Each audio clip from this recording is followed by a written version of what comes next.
Hey guys, I'm John and this is Woodshop Junkies. I recently got back from the big build I did with my friends, and while I'm sifting through about 6 days worth of footage and trying to take out all the crude language from my buddies, I figured I'd get in some shop time.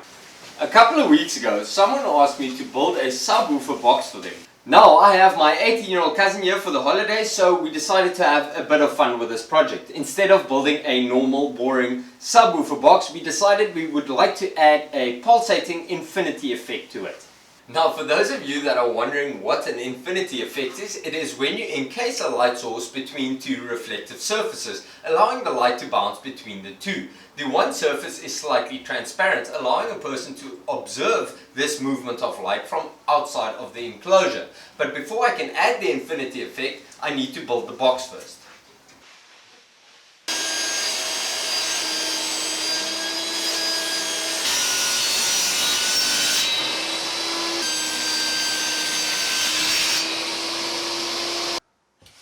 We were building the box from MDF, so to prevent the panels from splitting, we pre-drilled all the screw holes.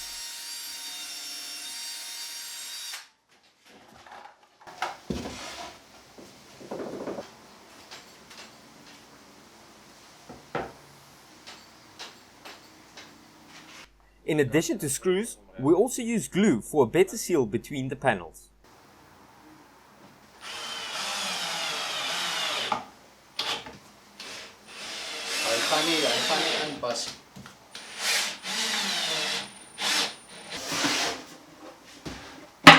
Okay, so this is our basic box without the top installed, which I'm going to fit a bit later.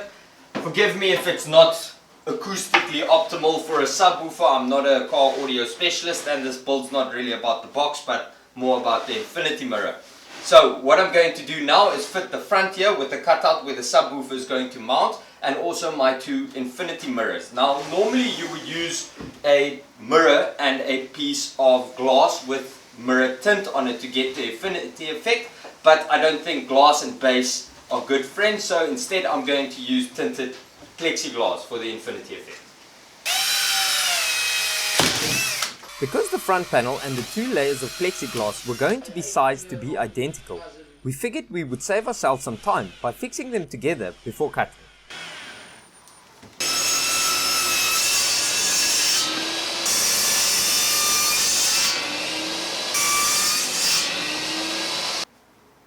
Ja, ik zou zeggen voor 71. Ons gaan net in die middel werk. Is that? Ja.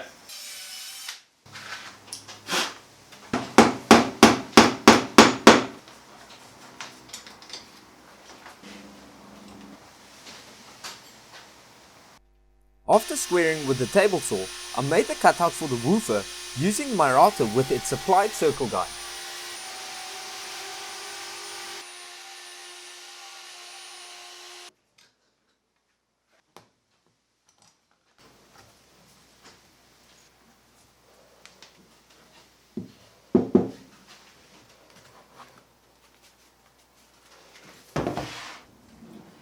Okay guys, so now that I've cut the hole in the perspex and in the board that the subwoofer is going to mount on, I'm going to take the plexiglass off, or the perspex off again, and apply or put this mirror tint on it to get the reflective surface. This is normal automotive mirror tint, though I'm not entirely sure who would want to put this on their car windows, but you know, to each his own. So I'm going to do that outside so I can get out of this dusty environment, because I don't want dust between the tint and the perspex or the plexiglass.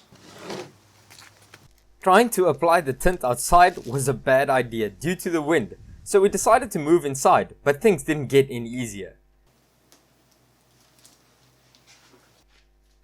The first one we did made a large amount of bubbles because we didn't wet the glass enough before sticking it down. So we removed it to give it another go, applying enough water this time. We failed to notice a small amount of residue left behind from our first attempt, which resulted in our second attempt only looking slightly better.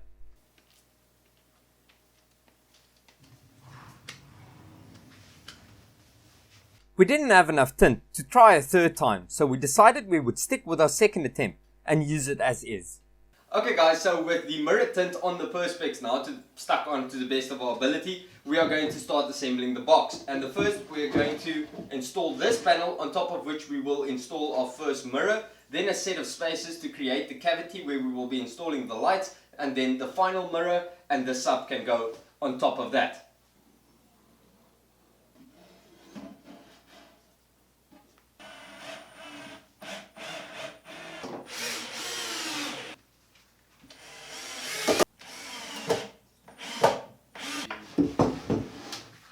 To install the front mirror, we evenly applied adhesive to the front panel and clamped the mirror to it.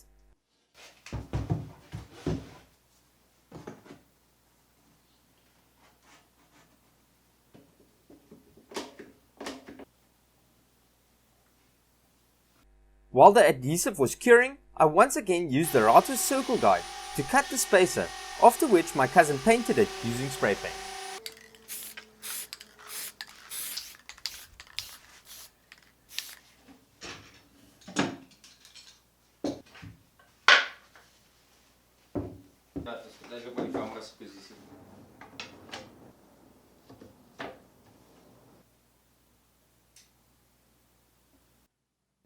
To keep the spacers in place so we could add the lights and the second mirror, we stuck them down using super glue.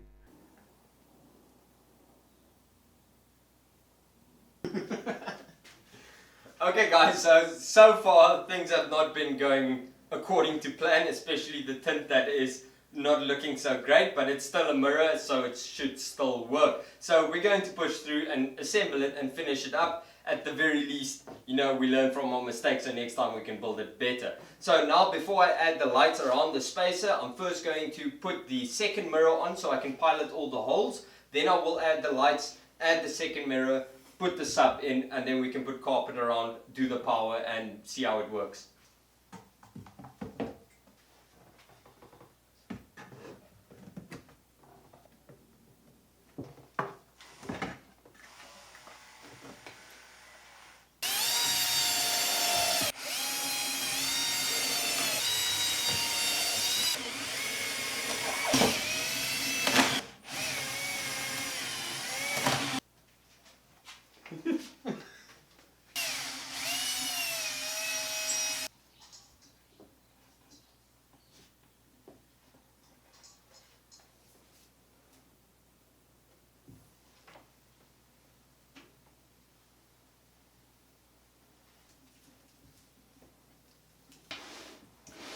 Okay guys, so with the LEDs installed now, we drilled a hole at the bottom here and just attached a piece of flex wire to the positive and the negative on the LED strip, just to make it a bit easier to work with. And now we will be cutting in these terminals, one for the subwoofer that's coming from the amplifier and one to power the LEDs. Internally I'll just add a transistor and wire it in a way so that the amp or the sub will trigger the LED to light up.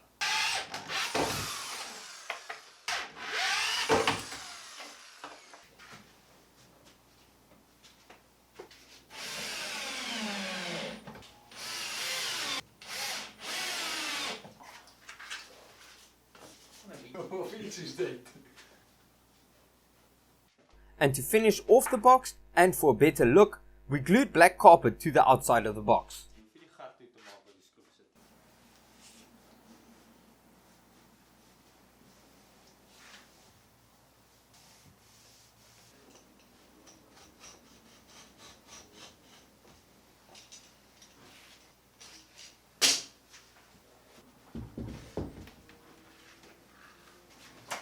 Okay guys, so that's pretty much it for the box. The only thing left obviously is to add the second mirror and then the subwoofer, but before I do that, we are going to wire it up. We're going to use one of these to supply the positive and the negative to the subwoofer from the amplifier, and then the other one to supply a constant positive and negative to the LEDs. The LEDs are going to be wired via a transistor, which is going to allow me to trigger the LEDs to flash when the base or the subwoofer coil gets energized. So I'm going to wire that up quick and then just run through it again so you can get a better idea.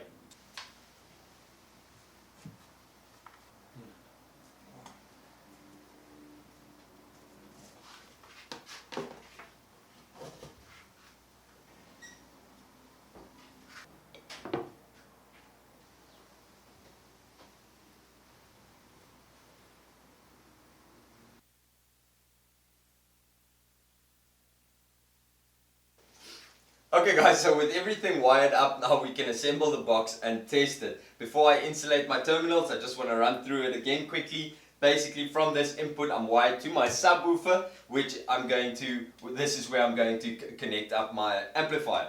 Then from the one terminal on the subwoofer, I wired it to my transistor, which I'm going to use to trigger the LEDs. When there is power on that point, the transistor will allow current to be conducted to the LEDs. Now, we are just having fun with this project. If you don't have knowledge of electronics and specifically car audio and 12 volts, I would strongly suggest you stay away from this project. You can cause damage to your equipment if you don't know what you're doing, and in extreme cases even burn your car down. So with that in mind, we're going to assemble it now, and then we're going to see how it works.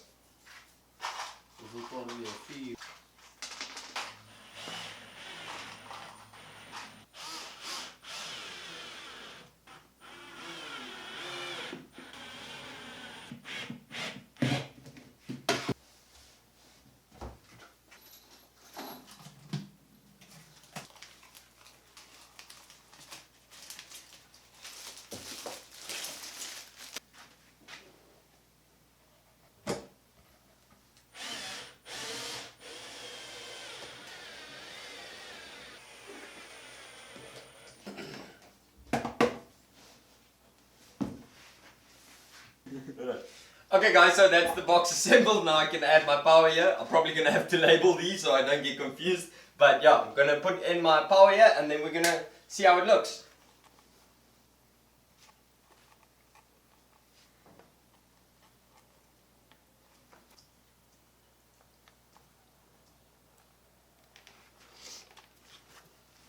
Alright guys, and that's pretty much it for the box. The box is assembled and we've got it hooked up to a car amp here with a 12 volt supply, and we're just going to be playing music off of the computer to test it. So let's see how it goes.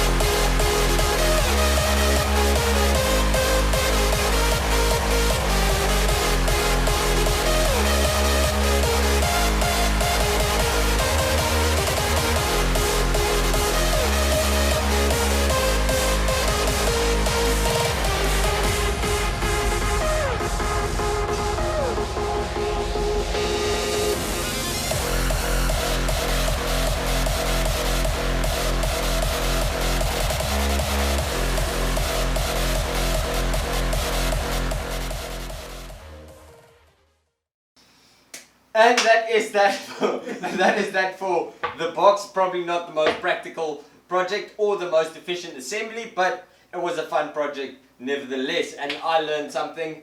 I hope you learned something. Yes. Don't rush, Don't. otherwise you make mistakes. Yeah, and mess up the tint. So, but like I said, it was a fun project. I'm glad we did it, and next time we'll just do it better.